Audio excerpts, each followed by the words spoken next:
I will use this stare, and you asking for something wholly ridiculous. That coupon is expired, lady. No, you can't use it. I will just stare at you. And it highlights the ridiculousness of your own behavior. Okay. Because I won't mirror it. Because I don't think there's a ruder group on the planet than boomers. Oh, leave Gen Z alone. They are more emotionally intelligent and emotionally involved than any of the prior generations, and we can learn a lot. This is an Unsolicited Perspectives YouTube exclusive. Jay, have you heard of the Gen Z stare? I've not heard of it, but I am sure I've seen it. It's a major thing on TikTok. So the Gen Z stare is a blank, expressionless, and often unblinking gaze that has become a recognizable trait among members of Gen Z. The expression is most commonly observed in workplaces, classrooms, or social interactions where a response is expected. And it has become a viral meme and a trending topic on, like I said earlier, TikTok. So with me just saying that, is it kind of resonating a little bit? Yeah, it's that emoji with the lines for the eyes and the line for the mouth. This is that deadpan. I use that emoji a lot. Yeah, no, I know exactly what you're talking about. I don't use that emoji. I use a smoke face emoji all the time. Oh yeah, no, I use that straight face emoji a lot. And no, I have seen it because, as you know, I'm interning. Yeah. With majority Gen Z interns, and so I've definitely seen this expression.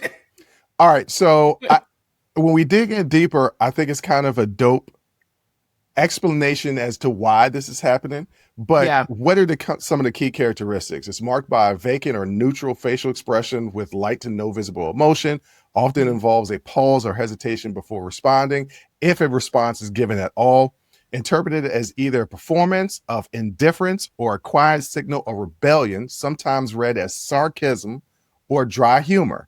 I definitely see it as sarcasm. Yeah. Or dry. I think dry humor and sarcasm are one and the same.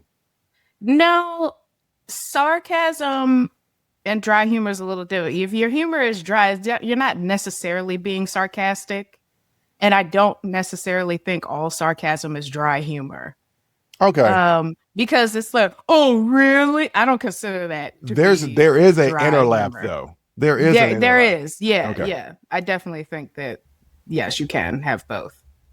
All right. So the stare became shorthand for a broader set of Gen Z attitudes, often interpreted as a pushback against prior generations' conversational styles and expectations, with the phenom accelerating in 2024 and 2025 as a viral content on the hashtags the Gen Z stare spread worldwide online. Experts and commentators propose several explanations for the Gen Z stare. Mm-hmm. Now, this is where I think it gets juicy. So, social anxiety and pandemic effects. Social isolation during formative years and increased time spent online may have diminished opportunities to develop traditional face-to-face social skills. The pandemic particularly affected adolescent development, altering norms around interaction. Yeah, I definitely feel like that's the truth. It really is unfortunate because they lost a good bit of those very, very crucial teenage years where you really develop a lot of your social skills. They spent most of it at home, right? Just like communicating through screens. And so, yeah, you do lose a lot of that. But I'm also feeling like it's still also purposeful. Not just a reaction to like pandemic effects or social anxiety. I also feel like when they look at you like that, it's purposeful. Okay, so I want to talk about this thing where Gen Z and Gen Alpha lost some skills as far as interpersonal social skills. Mm-hmm. Yeah, probably, but also they're always on their phone anyway. Like I've seen people in large groups be on their phone and comment, hey, check this out. It's not like it's not like it was back in the day for us where we were having stone cold conversations and jokes and playing the dozens all the time. Because we had to. And guess what? It was exhausting. I love sitting down, having my phone out. I see something funny. I go to the person to the left or to the right and hey, look at this, look at that. And then I'm going back to minding my business. I love it. Like truly, we had to interact because other than that, it's like old Victorian era. You ever see those period movies where all they doing is sitting in a room playing cards or reading a book or taking a walk around a garden? Like that's boring. Like that is truly boring. You had to develop conversation skills or else you was just gonna go crazy. Now we don't have to. Now you're right. We don't have to. There's also another one of the reasons why experts are saying this has happened is because of digital fatigue. Growing up in the era of constant digital surveillance and curated personas, Gen Z may prefer to display emotional restraint rather than perform widely expected, effective response or affectionate responses. Affective. I don't know what that means. So your affect is like your like not your temperament, but they don't perform on their faces, basically. So like instead of registering shock or sarcasm or something, like registering it, they keep a deadpan affect. Sounds like they're Spock. Expression. Sounds like they're being described as Spock. As far as their outward expressions. No, because Spock would raise that eyebrow sometimes. Yeah, you're right. The people's eyebrows sometimes. So. All right, so work dynamics, especially in customer service roles, the stare may act as a coping mechanism or a nonverbal boundary against unreasonable or confusing requests, signaling measured disengagement rather than rudeness.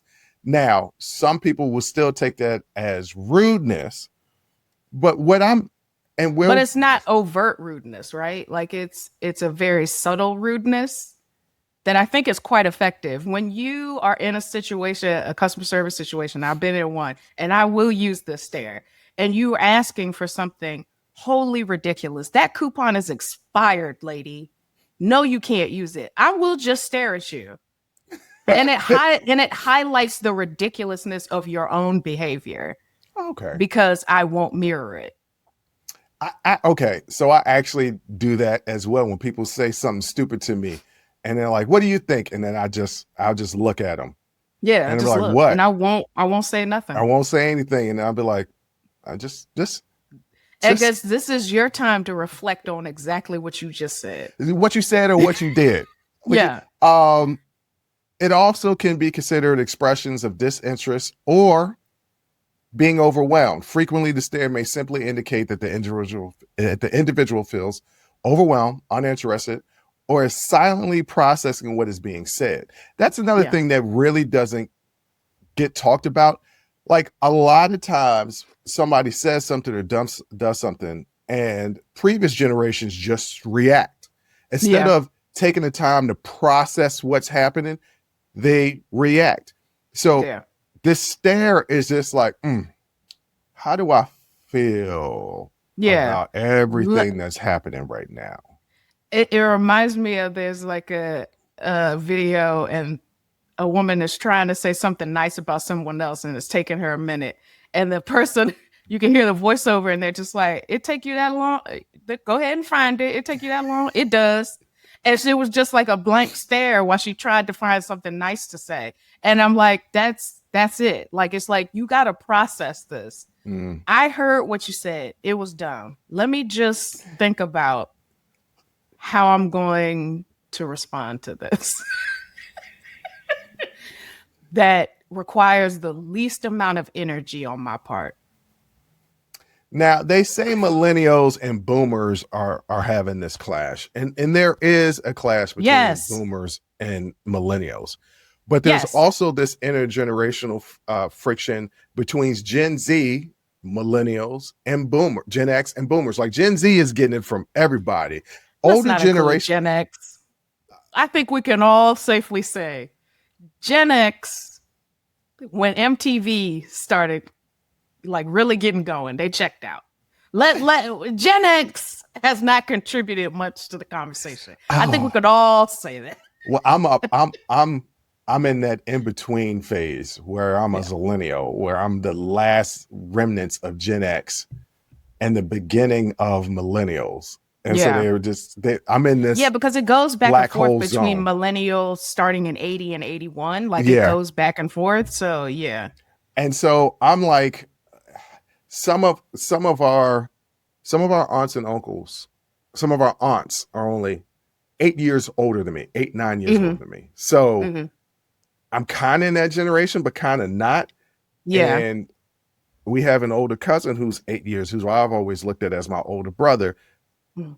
He's also in that generation. There is a Yeah. difference between me and them, but Yes. also we have family members that are 8 years younger than me that are wholly in the millennial generation. And there is a difference between me and them Yeah. as well. So it's just I think weird how there's a all this works difference out. between just people born in the 80s. I think there is a difference between, they call us older millennials, people born in the 80s versus people born in the 70s and people born in the 90s. I think there's a difference. There's this just a weird phenomena if you were born Yeah. in the 80s where you're part analog, part digital. Yep. Like you grew up during that transition. Like when I was born, people were still listening to 8-tracks and records. Mhm. And then by the time I hit school, we're on computers. So it's like that if you're in the 80s, you're just in a special group. And I'm not saying that because I was born in the 80s. I'm just saying that because No, it really is. we're the chosen Yes, ones. it really is 80s like babies. a link, like a link, that link between the people in the 70s and the folks that were born in the 90s, like that weird. And we just went through so much. Mm-hmm. We just went through so much. Well, Literally also just them starting boomers, from the when we were 60s born. was crazy as well. The boomers went through a lot of stuff, but we're talking about Yeah. Gen Z and Yeah. some of this intergenerational friction. Older generations often interpret this Gen Z stare as laziness, apathy, or poor etiquette, leading to debates over whether it reflects a genuine lack of soft skills or changing cultural norms. And I disagree. so what I'm getting from these stares, Gen Z ain't fake. That's what it No. is. We were No. millennials, Gen X, boomers, fake, being kind, doing that little small talk. Gen Z is Playing like nice. playing Yeah. nice. Gen Z is Yeah. like, for what? They're not Nice for what? well, hold on. They're not kind. They're Mhm. not purposely mean in any way. No. But if you're used to people going out of their way to be kind To and fake, perform niceness. Yeah. and then all of a sudden people aren't being performed, you should take that as a breath of fresh air, because I know where I stand with this person. This person is giving me their truth. Yeah. Not only that, I don't see it as laziness or apathy or poor etiquette. I actually see it as almost like a heightened form of etiquette. I am purposefully avoiding overt conflict with you. I'm just going to simply, in this deadpan expression, make you self-reflect. That is what's happening. And that's what people don't do. Instead, you're right. Like older generations are reactive. And this generation is like, slow down. Did you listen to what you just said?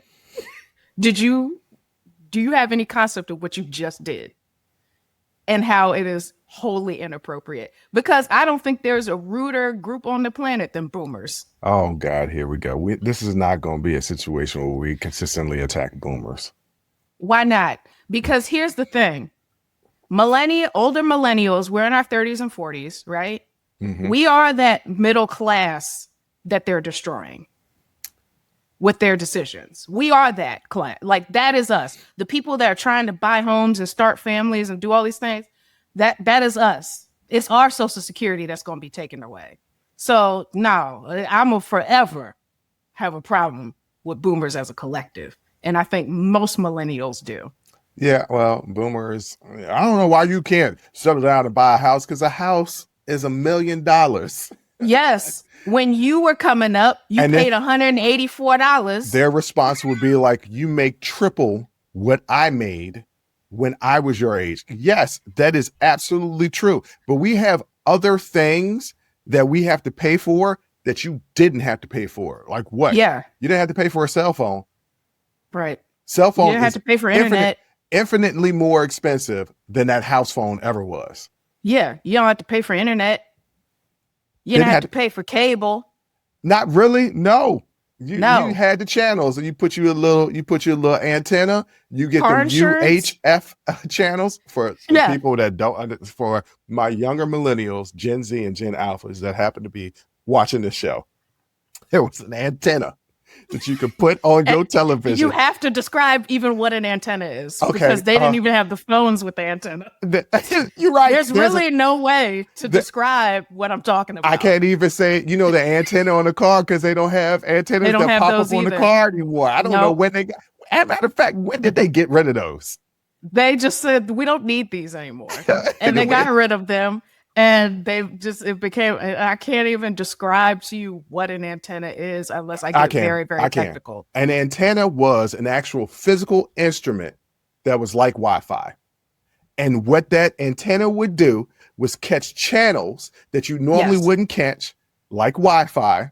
Right. But it was a physical tool. It was and sometimes it was a little stick. Yes, it was a little metal stick. Sometimes it was a big instrument that was a block that had multiple sticks pointing out. But it was a catch-all. It was a Wi-Fi for television channels. Think of it as your router modem thing. Just think of it as it's like that, except it had little rabbit ears that came out. Little rabbit ears, and that's how you would get channels. And you had your main channels, but in this little antenna, there'd be a little button that said UHF. What it stood for, I don't remember. But it would be other channels that weren't part of your main channels that you might be able to catch because it was in the area. Right. UHF, when I typed it in, it showed that Weird Al Yankovic movie. So and then the air conditioning pops on right at the same time. Yeah. I was hoping you would ignore that. No, well, we here now. But we got to wrap this up. Ultra high frequency. Ultra high frequency. But we got to wrap this up anyway, because this is going long. But what I'm going to say is the Gen Z stare. I've done the Gen Z stare. I've had this blank, and I'm not part of Gen Z. I've had this blank expression on my face that I've had since I was younger. I remember me working at a bookstore. It was my very first job, and my manager was giving me some instructions. And I was just looking at them, and I was like, these instructions are dumb as hell. And maybe it wasn't a blank stare because I don't have that ability to just do a blank stare. You know what is going on in my face. But I was just staring at him. He was like, are you mad about something? And I was like, oh, no, everything is just fine. Of course, I wasn't going to say that what the instructions that he was giving me was stupid. Maybe Gen Z says, I think there might be a better way for us to do this that wouldn't require me to do all of this work that you're providing me. Yeah. I just think it's just a smarter way to communicate. It's just a new way to communicate. Yeah. And I think that it pushes people to stop and think, okay, how am I interacting with this person? Let me think. You know what? Now I'm uncomfortable. I'm walking away. Okay, well, I just handled that situation without having to do anything at all. So I think it's just a smarter way to communicate. Yeah, leave Gen Z alone. They are more emotionally intelligent and emotionally involved than any of the prior generations, and we can learn a lot. It's not, well, sometimes it is them. Sometimes. But most of the time, it's us. It's us. We wrong. We've been handling things wrong, and it's better that we evolve emotionally. Join the conversation and follow the Unsolicited Perspectives podcast on Apple, Spotify, or wherever you get your audio podcasts.